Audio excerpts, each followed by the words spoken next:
Tu fais des efforts, mais rien ne bouge. La stagnation dans ta perte de poids te fait perdre du temps, de l'énergie et probablement bien plus que tu ne le penses. Bienvenue à toutes dans cette toute nouvelle vidéo. Aujourd'hui, on va voir combien cette stagnation peut réellement vous coûter et comment en sortir pour de bon. Sans plus tarder, aujourd'hui, on va aller droit à l'essentiel et on va se concentrer vraiment à fond sur la stagnation. Dans un premier temps, qu'est-ce que la stagnation? La stagnation, c'est le moment où tous vos efforts ne donnent plus de résultats. C'est-à-dire, beaucoup de personnes, malheureusement, n'arrivent plus à perdre du poids, n'arrivent plus à débloquer leur métabolisme, n'arrivent plus à débloquer leur perte de poids, parce que peut-être depuis plusieurs mois, depuis plusieurs années, vous essayez des choses, que ce soit mieux manger, restreindre vos quantités alimentaires, bouger plus, mais au bout d'un moment, si vous faites les choses de la mauvaise manière, vous pouvez rencontrer cette phase de stagnation. Et pas d'inquiétude, aujourd'hui, je vais vous expliquer comment sortir de la stagnation.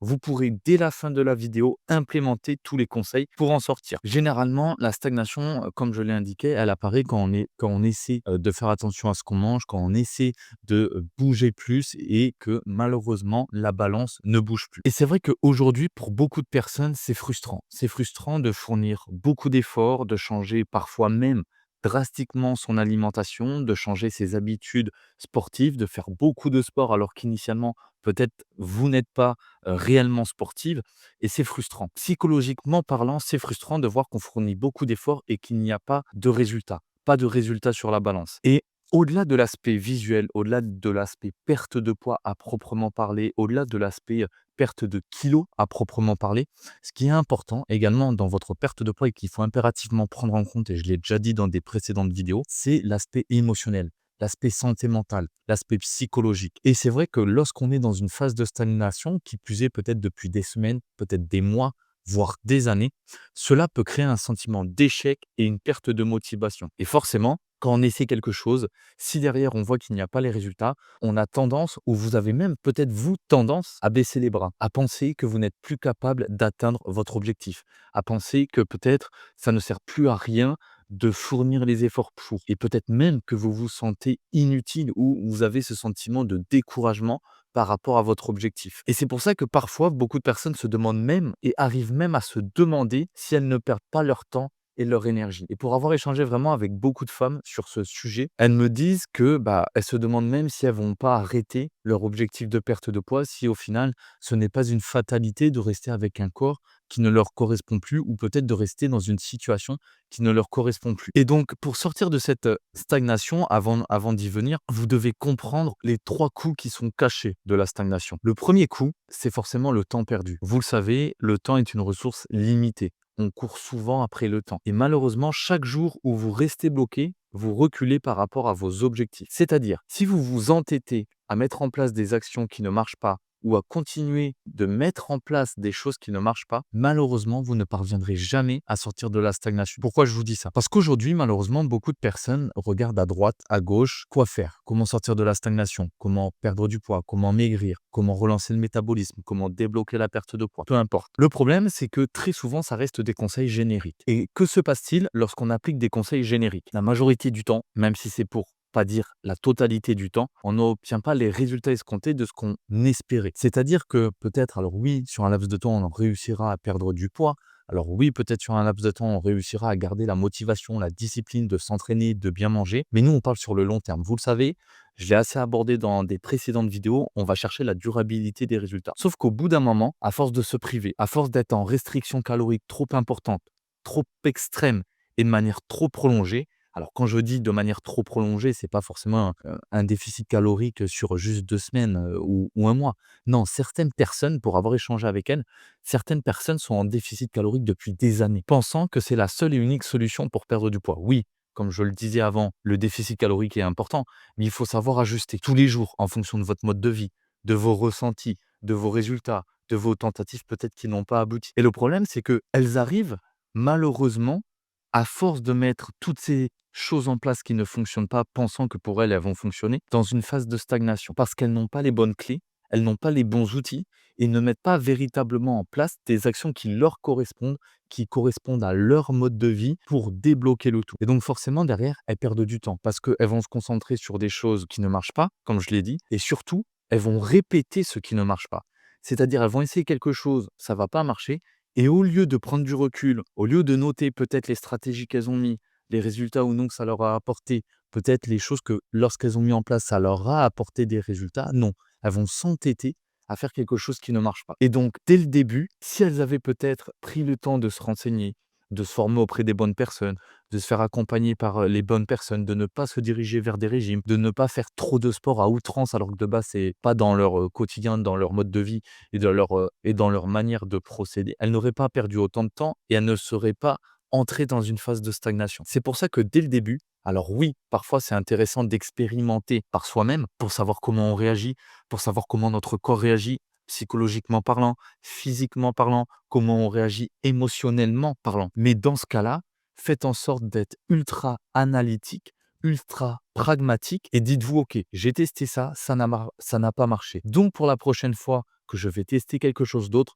je sais que je ne dois pas retester ça. Et comme disait Einstein, c'est de la folie de continuer à faire ce qui ne marche pas. Et donc le but, c'est bien évidemment d'apporter des ajustements, des optimisations. Le coup numéro 2, c'est l'impact mental et émotionnel. Et pourquoi c'est un problème? Parce que cela peut créer de la frustration, de la culpabilité et parfois même un sentiment d'abandon. C'est-à-dire que c'est comme tout. Aujourd'hui, malheureusement, et c'est une doctrine qui est mise en avant malheureusement dans la société dans laquelle on vit, à chaque fois qu'on échoue sur un projet, sur quel que soit l'aspect de notre vie, que ce soit professionnel, personnel, sentimental ou autre, à chaque fois qu'on échoue, on va penser que c'est un réel échec à proprement parler et que c'est une fatalité, qu'on n'est plus du tout en mesure de pouvoir se relever et qu'on n'est plus du tout en mesure de pouvoir rester discipliné, motivé et qu'on est dans l'obligation de se décourager, d'être découragé et d'abandonner. Non, encore une fois, c'est sûr que un échec, ça fait pas plaisir. Quand on est dans une phase de stagnation, ça fait pas plaisir parce que on n'arrive pas à atteindre l'objectif souhaité. Mais l'objectif, c'est de se dire, OK, l'échec en question, c'est pas forcément un échec à proprement parler. C'est simplement une tentative que j'ai essayée qui n'a pas abouti. Mais aujourd'hui, personne ne vous empêche de faire une nouvelle tentative, à condition bien entendu que celle que vous venez de mettre en place, celle que vous avez faite, vous apporte connaissance, expérience et vous permet d'effectuer une nouvelle tentative avec des améliorations, avec des ajustements. Il ne faut pas que vous ayez ce sentiment de culpabilité ou d'abandon en vous disant: «OK, bon, bah, je suis dans une phase de stagnation, du coup, bon, bah, j'arrête tout, j'arrête mon objectif» et cetera. Non, ce n'est pas de votre faute, c'est la méthode que vous avez utilisée qui n'est pas la bonne. Et c'est pour ça que toutes les filles, moi personnellement, que j'accompagne, ont déjà un état d'esprit de vouloir chercher une réelle solution qui s'adapte à leur mode de vie et pas seulement une solution de facilité, que ce soit des régimes, que ce soit des petits programmes à une centaine d'euros. Non, elles veulent réellement apporter un changement significatif dans leur mode de vie. Elles veulent réellement atteindre leur objectif pour éviter justement cette phase de stagnation qui pourra avoir des répercussions négatives et néfastes sur leur mental et sur leur aspect émotionnel. Donc retenez une chose, ce n'est pas parce que vous avez essayé quelque chose qui ne vous a pas apporté les résultats escomptés à l'instant T que ça veut dire que vous êtes une bonne à rien. Non, c'est simplement que vous devez trouver une meilleure solution, une meilleure méthode, de meilleures alternatives et surtout que vous devez mettre en place des choses qui marchent réellement pour vous. Le coup numéro 3, c'est les dépenses inutiles. Encore une fois, ça reste un problème parce que chaque tentative échouée représente de l'argent gaspillé. Et très souvent, malheureusement, et je le déplore, c'est que puisque aujourd'hui, beaucoup de femmes sont dans l'instantanéité des résultats, elles vont chercher la facilité. Donc ça va être des régimes, des programmes mis en avant par les influenceurs, des régimes mis en avant à la télévision, des livres de recettes, peu importe.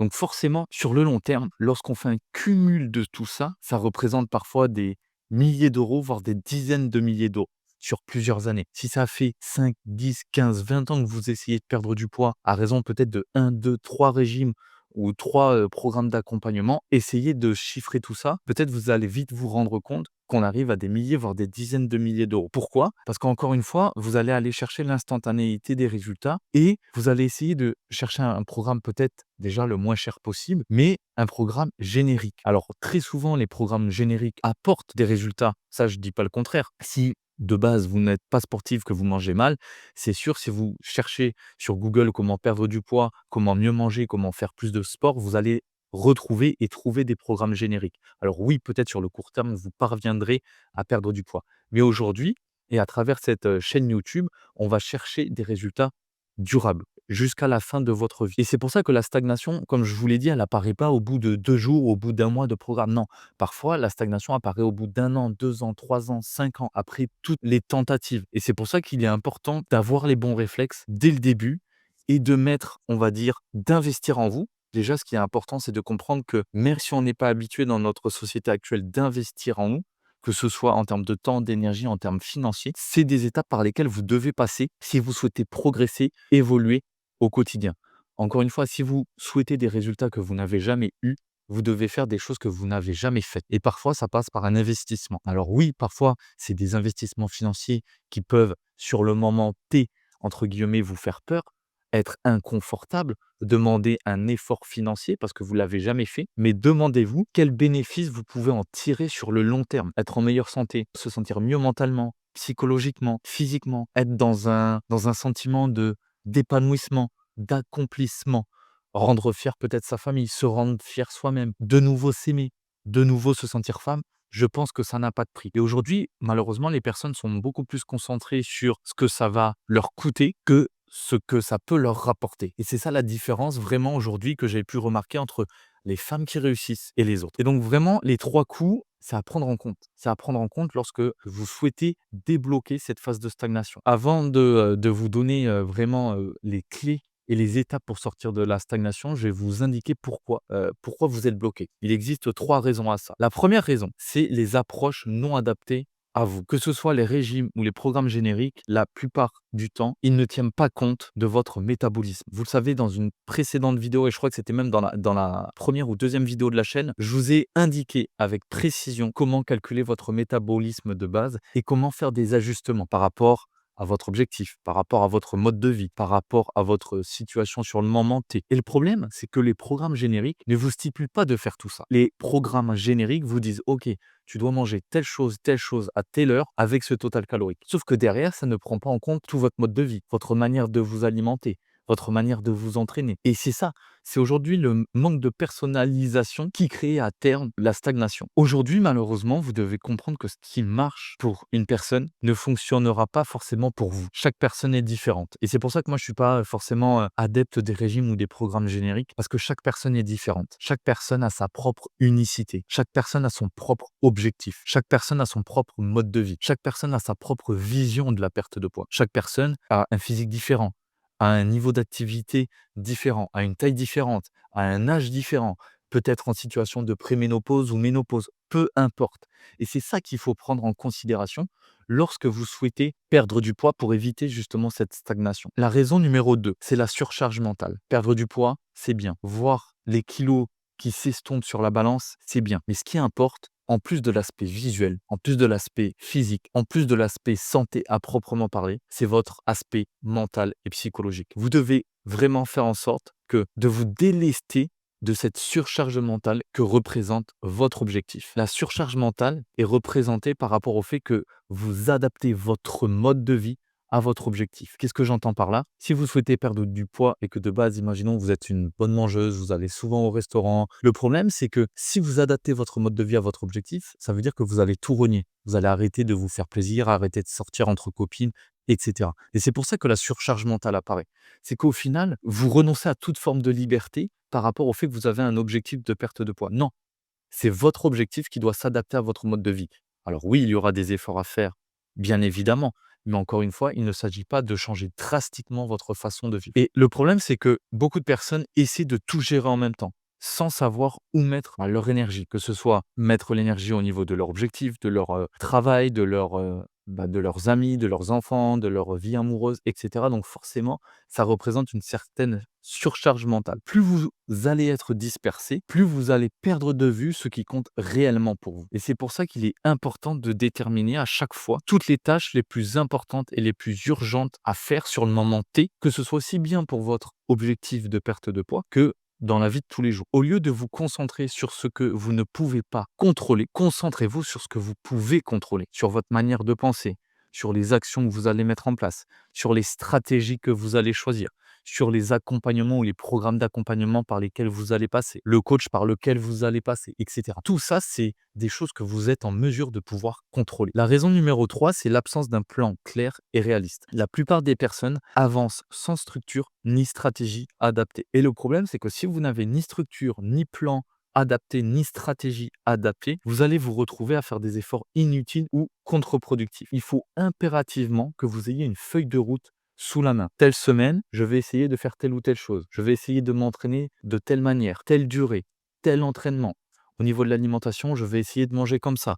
J'ai des restaurants de prévus, par exemple, mardi et mercredi. OK, peut-être que je peux ajuster sur les jours en question ou peut-être sur les jours qui précèdent ou les jours qui suivent. Vous devez impérativement avoir une feuille de route claire et précise. Même si celle-ci est amenée à changer en cours de route parce que peut-être vous avez des imprévus et c'est normal d'avoir des imprévus, il est important d'avoir un plan. Et les personnes qui réussissent, les personnes qui arrivent à sortir de la stagnation, c'est celles aussi qui sont dans la proactivité. C'est-à-dire qu'elles imaginent déjà et elles ont déjà un plan d'action lorsque peut-être tout va mal se dérouler. Elles vont avoir bien évidemment un plan lorsque tout va bien se dérouler. Par exemple, lorsque une semaine, il n'y a aucun rendez-vous, aucun pépin, entre guillemets, aucune réunion ou peu importe vraiment, elles vont avoir leur plan d'action, mais aussi elles vont penser au pire. Ok, si là, je peux pas, imaginons, j'ai 3 réunions de prévues, j'ai des déplacements de prévus, je dois m'occuper de mes enfants, je dois faire les devoirs, et cetera. Comment faire? Beaucoup de personnes, lorsqu'elles n'ont pas de plan d'action,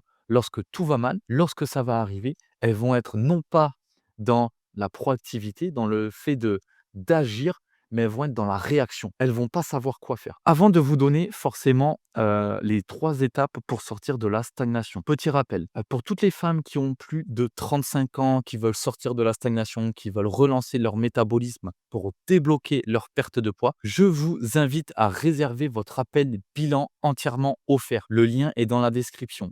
C'est entièrement gratuit, il n'y a pas d'engagement, je mords pas. L'objectif, c'est vraiment de faire un point sur votre situation, c'est-à-dire, quel est votre objectif, quels sont les blocages et les problématiques que vous rencontrez actuellement et voir si je suis en mesure simplement de vous aider. Si je suis en mesure de pouvoir vous aider, je vous indiquerai de quelle manière. Par contre, si je vois que je ne suis pas en mesure de, vous aider, pas d'inquiétude. Dans tous les cas, vous repartirez gratuitement avec votre plan d'action individualisé et personnalisé. C'est entièrement gratuit, donc profitez-en. Parenthèse fermée. Comment sortir de cette stagnation? Il y a 3 étapes. La première étape, c'est vraiment reprendre un état des lieux objectif. C'est-à-dire, vous devez faire en sorte d'analyser votre environnement qui gravite autour de votre objectif et qui a un impact direct ou indirect sur celui-ci, que ce soit l'environnement alimentaire, l'environnement sportif, l'environnement professionnel, l'environnement personnel, social, de famille, peu importe. Faites vraiment une analyse de tout ça. Analysez, si on s'attarde, votre alimentation. OK, qu'est-ce que vous mangez? Quel jour vous mangez telle ou telle chose? Est-ce que votre alimentation est plus basée sur du 80-20, c'est-à-dire 80 du temps, vous mangez bien, 20 du temps, vous vous relâchez? Ou alors est-ce que c'est l'inverse? Est-ce que vous avez tendance à manger des aliments sucrés? Oui, non, des aliments gras, salés, peu importe. Et vraiment, faites en sorte d'analyser le tout, noir sur blanc, pour que vous puissiez non pas prendre des décisions émotionnelles, mais prendre des décisions rationnelles et surtout de manière analytique. Donc faites en sorte d'analyser votre alimentation, votre activité physique et votre niveau de stress. OK, je suis stressé. Pourquoi? Pourquoi vous êtes stressé? Est-ce que c'est à cause de votre famille? Est-ce que c'est à cause de votre travail? Etc. Comment faire en sorte pour ne plus être stressé? Est-ce que vous pouvez vous-même apporter des ajustements et des optimisations qui feront en sorte que votre niveau de stress va diminuer, et cetera. Le but, c'est d'identifier clairement ce qui bloque. La deuxième étape, c'est vraiment d'adopter une approche progressive et adaptée par rapport à l'ensemble de votre objectif. Vous devez mettre en place des changements simples mais stratégiques. Arrêtez de vous concentrer sur la facilité et arrêtez de vouloir tout de suite sans rien faire. Arrêtez de croire en l'instantanéité ou à l'instantanéité des résultats. Ça peut prendre du temps. Chaque personne est différente. Certaines personnes obtiendront des résultats assez rapides en mettant en place tout ce que j'ai dit. D'autres personnes, ça pourrait leur prendre des mois, voire plusieurs mois, voire des années. Tout dépend de où est-ce que vous en êtes aujourd'hui et ce que vous êtes en mesure ou non de pouvoir implémenter aujourd'hui. Donc, vous devez faire en sorte d'ajuster votre alimentation sans restriction excessive. Et c'est pareil au niveau du sport. Si de base, au niveau du sport, vous n'êtes pas du tout sportive, au lieu de vous obliger directement à faire 2 heures de sport, peut-être en salle de sport alors que vous n'aimez pas. Je l'ai dit dans d'autres vidéos et je ne cesserai de le répéter. Faites en sorte de choisir un sport que vous adorez et faites en sorte de l'inclure progressivement dans votre quotidien. Imaginons vous adorez la marche, mais de base vous n'êtes pas du tout sportive, bah peut-être essayer pendant 1, 2, 3, 4 semaines de marcher 15 minutes, puis 20 minutes, puis 30 minutes, ainsi de suite. L'étape 3, c'est trouver du soutien pour rester constant. Vous le savez, l'entourage peut soit vous aider dans votre démarche de perte de poids, soit malheureusement vous ralentir. Et c'est super important de trouver des personnes sur qui vous reposez, des personnes qui vous élèvent, qui comprennent vos choix, qui comprennent votre démarche. Donc ça peut être intéressant d'avoir quelqu'un pour vous accompagner, pour vous guider et pour vous motiver. Pourquoi? Parce que très souvent, beaucoup de personnes malheureusement, et je l'ai vu moi à travers mes accompagnements et les femmes que j'ai eues au téléphone, ce qui leur fait défaut, très souvent, c'est le manque de soutien, le manque de motivation et ces 2 éléments entraînent a fortiori un manque de discipline et d'autodiscipline. Ce qui est important, c'est la constance. C'est le fait de rester régulière et de faire les choses indéfiniment et c'est pour ça que je vous indique qu'il faut adopter des approches progressives que vous-même, vous êtes en pleine capacité et en pleine mesure de tenir sur le long terme. Quel résultat vous pouvez attendre si vous décidez de mettre en place ces étapes? C'est dans un premier temps une perte de poids durable sans frustration. Le but, c'est d'atteindre votre perte de poids sans privation, sans contrainte, sans obligation, sans frustration. Ensuite, vous aurez beaucoup plus de clarté sur ce que vous devez faire et pourquoi vous le faites. Et enfin, un bien-être global, physique et mental. Parce qu'en arrêtant de gaspiller votre temps, votre énergie et votre argent sur des solutions inefficaces, vous allez avancer avec des résultats concrets et mesurables. Donc c'est important vraiment de prendre en compte que sortir de la stagnation, c'est possible, qu'atteindre votre objectif de perte de poids est possible, mais que vous devez impérativement mettre en place les bonnes étapes avec les bons outils. Donc cette vidéo touche à sa fin, j'espère qu'elle vous aura plu. L'objectif, encore une fois, c'est que vous puissiez comprendre les raisons qui vous bloquent et de mettre en place un plan simple et adapté pour reprendre le contrôle. N'oubliez pas, si vous souhaitez réserver votre appel, le lien est dans la description et également dans les commentaires épinglés de cette vidéo. Et enfin, vous avez le lien du groupe WhatsApp. Dans la description, vous allez retrouver le lien du groupe WhatsApp qui vous permettra de pouvoir échanger avec d'autres femmes de la communauté et surtout, vous allez pouvoir télécharger ma carte de schéma mental. Ce que je viens de vous mettre à l'écran, vous aurez accès à ça à partir du moment où vous rejoignez le groupe WhatsApp. C'est entièrement gratuit. On se retrouve bientôt pour une prochaine vidéo. Prenez soin de vous. Ciao, ciao.